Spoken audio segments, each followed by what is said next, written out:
Welcome to another video that explains the particle model.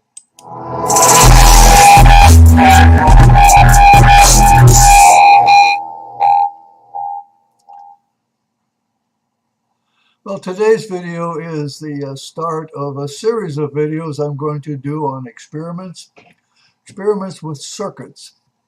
I'm going to go into detail today about experiment number 1, which involves 3 resistors.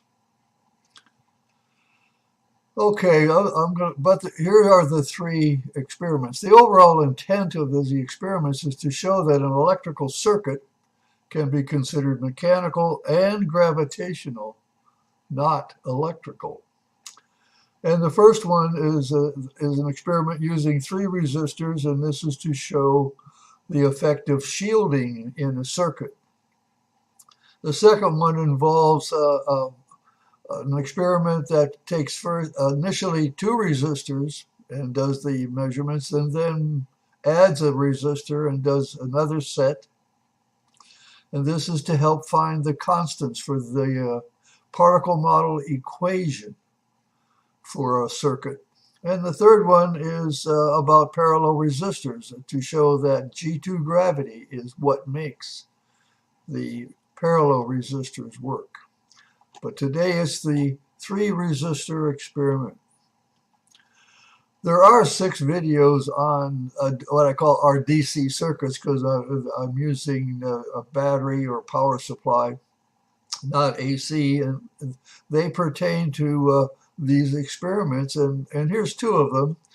The one is the battery and resistor, and I'm going to be using this over and over again. I'm going to use a battery, and I'm going to use 3 resistors and explain to you the experiment. And another one is that important to all of these is the particle-to-particle interactions that I use over and over again in the particle model. And this is the video that I did to explain these interactions. Well, this is the 3R experiment, and I'm going to go through a standard explanation of the 3 resistor circuit. And this is very straightforward that you learned in high school physics, and you may do these experiments in college. And I'm showing a 9-volt battery that is going to have current flowing through a 2K resistor, a 3K resistor, and a 4K resistor in this direction. Traditional current flows in this direction. Electrons or G1 particles flow in the other direction. And Ohm's law, which is represented by these 2 equations, applies these are straightforward equations. They're empirical equations. There's no theory behind them, but they work very well. For example, if you want to know the current, you got to take the battery voltage and divide it by the sum of all 3 of the resistors. Yes, I chose the numbers carefully. 9 volts divided by 5 plus 4 and 9K gives you 1 milliamp of current. That's what you would expect to measure with a current meter in that circuit. The voltage drop across this 2K resistor is equal to the value of the resistor times the current, and it's 2 volts. 2-volt drop here, 3-volt drop there, 4-volt drop there. And then you end up with the fact that the voltages around the circuit add up to 0. This adds 9 volts, this subtracts 2, subtracts 3, subtracts 4, and you're back to 0. That's Kirchhoff's law expressed in normal terms of the sum of the voltages around the circuit being 0. That's the standard explanation. And when you do these tests at high school or college, they're going to say, okay, you're going to do this, and now you're going to look for 1 milliamp. You're going to look for these voltage drops, and you're going to look for them to be 0 around the circuit. Well, the particle model has a different answer. Now, this is a refresher on the particle model interactions, and that's the same video I just referenced. Smaller particles pass right through larger particles and atoms. A large number of them pass straight on through. A small number of the particles will hit and scatter and not get all the way through. And an even fewer number will get trapped as orbitals. That is, the G1 particle is an electron, is a replacement for the electron, and it can orbit an atom if the conditions are right. These interactions are the same for all of physics: gravity, light, magnetism, and it's even these same interactions are in chemistry. Okay, so now this is the particle model explanation. The particle model doesn't follow current flow.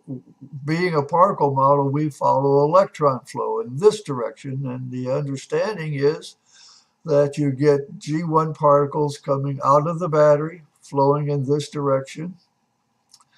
And one of the first things I noticed when I first started looking at this, I said, well, I can see I'm going to have a lot of G1 particles flowing through here. And in my mind, I said, wait a minute. As they go through, most of them are going to go through, but some of them are going to hit and get lost. Some of them will hit and get removed from the stream, and there'll be fewer out here than here. And I said, wait a minute. Is it possible that the loss of G1s through a resistor is a direct correlation to the loss of G1s? The loss of G1s happen in a mechanical way. The loss of electrons, voltage, they don't even talk about that. They talk about current going the other way. I said, wow, that's something. So if I assume, this is an assumed value, I don't know what this value, if I assume that each particle now has a 0.1 volt value, that's an assigned value. The particle has no physical characteristic that gives it a value of voltage. We humans assign the value of charge. In this case, the particle model assigns the value of voltage. Perfectly legitimate in both cases. But in both cases, charge isn't really real. There's no physical property for that, and there's no physical property for voltage. But I can assign a value to it. I'm, in a sense, really pretending it has this voltage. And if it's going to lose 4 volts across this resistor, which I know by experience it should, it means I'm going to lose 40 G1 particles through this resistor, 30 through this one, 20 through this one, losing a total of 90, which means the battery has to add 90 to what's coming in. A is what's coming in, B is what's coming out. Now, this is close to a value I got in the calculation. So, but not exactly. I got 10,000 coming in. I made it simple, so the nice, easy numbers. 10,000 coming in, 10,090 coming out. With 10,090 coming in, you need to lose 40. You'll have 10,050 coming out. 10,050 coming in, you lose 30, you got 10,020 out. And 10,020 in, you get a number out, but if you add them all up that way, you'll see you're right back to 10,000. But at the beginning, when you close the circuit doesn't know how many there's supposed to be there. How many does the battery know to put out to make this work? Turns out it doesn't matter. It doesn't matter. As soon as there's any flowing through the circuit, this is shown by my circuit calculations that it'll eventually find it. If it's putting out too many, it'll eventually put out fewer. If it's putting out too few, it'll eventually put out more. And I've shown that on the spreadsheet over and over again. This is exactly the way it works. And once it's gone through enough cycles to get it right, you are in a stable condition. And you will have numbers like this. The current, The current, you normally take 9 volts and divide it by the sum of the resistors. But look what happens here. You have more particles coming into this resistor than this one. You have more particles coming in here than that one. And that's the way it's explained. This means that the current here is different than the current here, is different than the current there. When you're in school, using this in the laboratory, they're telling you to look, measure the current, and the current is the same all the way around. Particle monitor says, no, it's not. However, it turns out that in reality, these numbers get very large, and these small losses are down in the mud. As a part, I'm saying they're there. That's the TPM model. Now, the first step, I'm going to place 3 resistors in this order. I'm going to place a large one, a medium, and a small one. I'm going to measure the resistances first. Then I'm going to connect a 9-volt battery voltage. I'm going to measure the battery voltage and the voltage drop across each resistor. In the second step, I'm going to reverse the large and small resistor. And I'm going to repeat the measurements and record all of this. That's the procedure. So here's the first setup. This is the same one I just showed. Large resistor is here. Small resistor is there. Large resistor sees 10,090. Small resistor sees 10,020. Second setup. Put the 4K up here, the 2K down here. This is still a 9-volt battery, and this is still 9K ohm total. It's still going to put out the same number, or nearly so. Turns out it doesn't put out exactly the same number, but for this example, we'll assume it puts out the same one. Now you have 10,090 into the 2K and 10,040 into the 4K. Let's compare. The black numbers are when the 4K resistor is down here. 10,090, 10,050, 10,020. 10,090 going into the 4K resistor, when it's in the first position, 10,020, it's less. So the 4K resistor down here is going to give me 1 voltage. Up here it's going to give me a smaller voltage. Same thing with when you reverse the 2K. Up here, when it's the 2K is up here, it's going to see 10,020 coming in. But when it's down here, the 2K is down here, it's going to get 10,090. It's going to get more G1 particles in, so it's going to have a greater voltage drop here and a smaller voltage drop there. The intent of the circuit is to measure them accurately enough to detect that difference. And if this difference shows up at all, and then it's not necessarily proof, but it's support of the idea that it could be mechanical and there could be shielding in the circuit. These are the equations I put in a simple spreadsheet. This is how I did the calculations. It's quite simple. We assume a certain number, and I'm talking about numbers of G1s now. I'm not talking about voltage. This is number of G1s. A number coming into the battery is A. You add the number that are in the battery that the battery pushes out. By the way, the battery does emit more out than it gets in. That's the function of the battery. I meant to say that earlier. So B, the output of the battery, is the sum of the two. C is the output of the first resistor, which is determined by taking the number in and subtracting the number lost. And you can simplify that by this equation. The number lost through R2, or the number at D, is the number going in minus the number lost. E the same.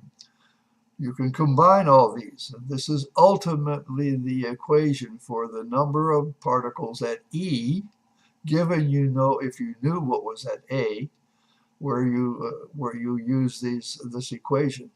You see the VG1, which is the volts per G1 particle, is in red because that's a value I don't know, but I intend in the second experiment to find that value. I sub f is is a factor. The loss through a resistor is proportional to the input, B, for example, times the resistor. It's proportional to it, but how many of those are going to interact is determined by the interaction factor. It's a percent. So these are the two unknowns, but if I measure these resistances, if I measure the voltage, and I put it in this circuit and I let this equation iterate around and around and around, it stabilizes to a point, giving me numbers similar to what I've shown you. And this is an equation equivalent to Kirchhoff's law. The sum of the battery voltage minus the losses should be 0. Okay, this is a picture of what I've done. I got a little perforated plastic board to mount the circuit on. I got a battery, and I connect it to here, the negative side to here, and it goes around this way to the positive. I have 3 resistors here. This one is temporarily not in the circuit. This is part of the 2R resistor test, where I have a strap in the middle. But there's a resistor here. There normally is a resistor there, and the 3 resistors in series, and then I reverse these 2 and measure again. I rented. I'm almost paying $200 a month to rent this meter. It's a 6.5 digit digital multimeter, and it's quite accurate. You take your handheld meter, you might get 2 digits or 3. This one gives me 6.5, they call it. This is a more accurate view of the battery, the connection of ground to this point through this resistor, through the strap, through this resistor. Temporarily I'm not connected. Normally I take that clip and connect it to that battery and I run the measurements. So the results, I don't know the values of V sub G1 or I sub F. I can still do the calculations to compare results as long as I keep them the same. I'm getting close to getting the results of the 3R experiment, and it will be my next video. I'm going to start working now on the, I got the data for the 2R, 3R. You saw the setup had a 2R configuration. I have the data for that, but I haven't done the math. I'm going to have to write this now. I can't use a spreadsheet for this. I got to use a C++ program, get that back out, dust it off, write the program, check it out, put the data in and run it. And I have to adjust it over and over again to find these values. It's going to be a while before I get that result. The one for parallel resistors requires an oscilloscope that I need to rent. I'm not even sure when or if that's going to happen. My name is Bob D. Hilster, and I am your particle model guru. Tune in next time when I'll explain more of the universe using the particle model. Thank you for your attention.